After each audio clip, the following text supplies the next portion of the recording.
মাত্র 20 টাকা খরচ করে 150 টাকার পুরি বানিয়ে ফেললাম। দোকানের মতো হয়েছে, একদম মচমচে, তাও ময়দা ছাড়া পুরি, জাস্ট আটা দিয়ে একদম সহজেই বানিয়ে ফেলেছি, খুবই কম খরচে, খুবই সহজে এবং তাড়াতাড়ি। তো দিনের বেলা আমরা যেহেতু অনেক রোদ উঠেছে, তো আমার মা বললো যে ছাদে শুকনো মরিচ রোদে দিয়েছিল, সেগুলো একটু উল্টে পাল্টে দিল। সাথে আমি আচারটাও রোদে দিয়ে দিলাম, যেহেতু সুযোগ পেয়েছি আর বৃষ্টি নাই, তাও ভাবলাম যে আমি এই মরিচগুলো রোদে দিই। আর এই মরিচগুলো তো আমার অনেক কাজে আসবে, ভর্তাতে কাজে আসবে। আর আমি তো বাটা মরিচের অনেক রেসিপি করি, এই মরিচগুলো এত ভালো, মানে এত ভালো, অনেক ভালো লাগবে, যে কোনো কিছু রান্না করলে বা ভর্তা বানালে ভীষণ স্বাদ লাগবে। তো এই মরিচগুলো একটু উল্টে পাল্টে দিলাম, সাথে আচারটাও একটু ঘুরিয়ে ফিরিয়ে দিলাম এদিক সেদিক রোদের দিকে। আর ভীষণ রোদ ছিল ছাদে, আমি তো দাঁড়াতেই পারছিলাম না, একদিকে বৃষ্টি হয় আরেকদিকে রোদ ওঠে, এমনই এতক্ষণ ওয়েদার চলছে।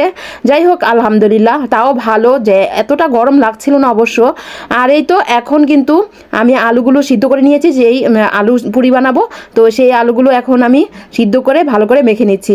আমার কাছে ডাল পুরিটা ভালো লাগে না, অনেকের কাছে শুনি ডাল পুরিটা ভীষণ ভালো লাগে, আমার কাছে ডাল পুরি ভালো লাগে না, আমার কাছে আলু পুরিটা ভীষণ পছন্দ, তাই আমি আলু পুরিটা বানিয়েছি একদম অল্প সময়ে, খুবই তাড়াতাড়ি বানিয়েছি। তো আলুগুলো সিদ্ধ করে এখন মেখে আমি শুকনো মরিচ তেলে গুঁড়ো করে রেখেছিলাম, সেগুলো দিয়েছি, জাস্ট একটু লবণ দিয়েছি, আর কিছুই নাই। এতেই কিন্তু অনেক মজা লাগবে এই পুরিগুলো। চাইলে কিন্তু এই সহজভাবে আপনারাও এইভাবে বাড়িতে বানাতে পারেন, খুবই কম সময়ে এবং সবার জন্য, সবাই তো মন ভরে খেতে পারবে। বাজার দোকান থেকে যে আমরা কিনে আনি সেটা থেকেও ভীষণ মজা। আর এখানে আমি একটু কালো জিরে দিয়ে দিয়েছি, লবণ দিয়েছি, আটা নিয়েছি আমি 2-3 কাপ, ছোট ছোট কাপে নিয়েছি অবশ্য, আর বড় কাপ নিলে হয়তো 2 কাপেই হয়ে যেত। তারপর আমি সয়াবিন তেল দিয়ে ভালো করে কিছুক্ষণ মেখে নিয়েছি, তারপর আমি পানি দিয়ে আবার আস্তে আস্তে মেখে নিয়ে একটা ডো বানিয়ে ফেলেছি। আর খুবই সহজ। আর ডোটা কিন্তু আমি প্রায় 15 মিনিটের মতো রেখে দিয়েছি, যাতে সুন্দর একটা ফুলকো পুরি হয়ে যায়।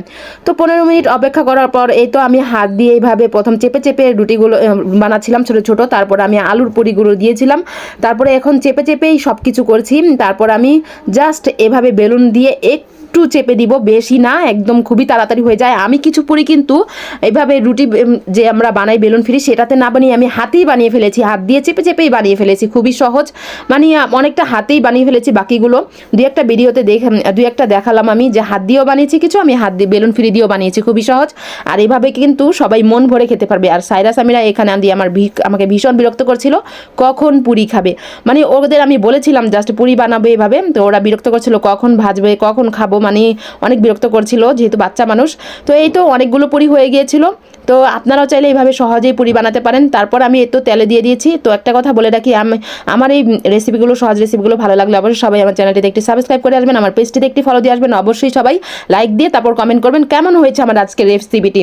এই তো পুরিগুলো হয়েছে, কিছু পুরি আমি আগেই ভেজে রেখেছিলাম, তো মাঝখান দিয়ে আমি আর দেখাতে পারিনি, কারণ গরম তেল আমার হাতে পায়ে সমস্ত প্রায় শরীরে অনেকখানি ছিটে এসেছিল, তখন আমি চলে গিয়েছিলাম। তো এই তো কিছু তারপর আমি দেখালাম 2-একটা ভিডিও, সবাই তো আর ভিডিও করতে পারে না। তো এই তো আমার বোনরা এখানে রান্না বানাইয়াছিল আর আমি ভিডিও করছিলাম 2-একটা। তো সবাই ভালো থাকবেন, সুস্থ থাকবেন, আর এরকম মচমচে পুরি একবার হলো ট্রাই করবেন। আর কথা তেমন বলতে পারছিলাম না, কেন জানি না। তো সবাই ভালো থাকবেন, আল্লাহ হাফেজ।